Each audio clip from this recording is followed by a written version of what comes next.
Ganun, ganun na naman pala.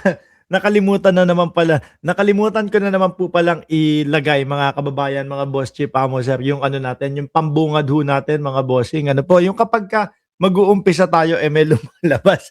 Sandali nga, nabubulaga ako, nagugulat ako mga bossing no. Ilagay muna natin no para sa mga susunod na live natin ay hindi na tayo mabubulaga.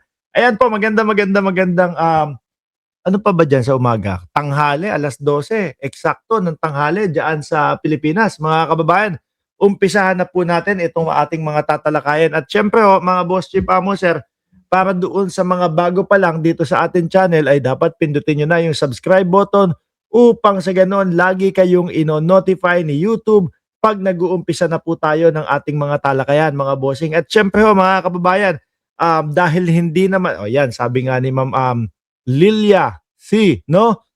Hindi naman ito yung regular na timing natin, 8:00 ng umaga yung timing natin, expect nyo yung iba replay na manonood mga kababayan. Okay, so ano po ba ang ating mga tatalakayin sa araw na ito mga bossing? Ay syempre po, eto na namang mga DDS, mga bossing, no?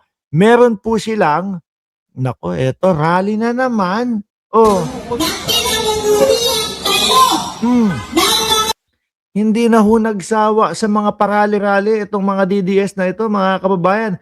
Yung tipo bang panahon pa ni dating Pangulong Duterte, puro rally na po sila, puro mautog na po sila, wala nang pumupunta, nilalangaw na mga kababayan. Hanggang ngayon, ganun pa din ang gawain at kilusan nitong mga ito. Di ba, Ma'am BG Badjola?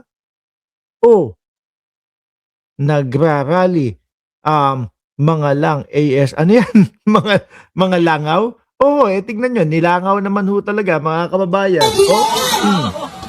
Kinamumuhian kayo ng mga Diba? pinklawan! Tapos ang banat, puro pinklawan, puro ganun lang ho. Manihinang klase mga boss chipamo, sir.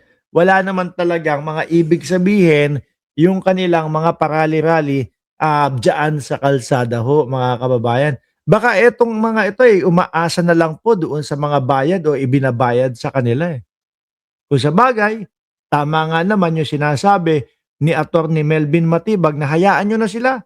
No? Pangkain din nila yan.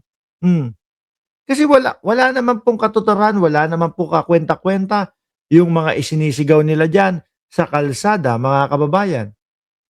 Di po ba? Alam nyo po, no? Dati madami-dami pa yan Nung nakalalaya pa si dating Pangulong Duterte, nung siya ay nandoon pa sa Davao, mga kababayan, medyo madami-dami pa yan Kaya lang, simula po nung narinig ang dating Pangulong Duterte at yung mga kasama nila, na puro lang po pagsisinungaling ang mga sinasabi, ayun, yung mga dati nilang kasama, nawalan na po ng sigla. Tinamlayan na po mga kababayan. Paano ba naman sasama ka sa araw-araw na ginawa ng Diyos na pag-rally nila? Ang sasamahan mo puro kasinungalingan lang. 'Di ba? Sabi ni Ma'am BG Badjola, kalorke ang mga langaw na nagrarally.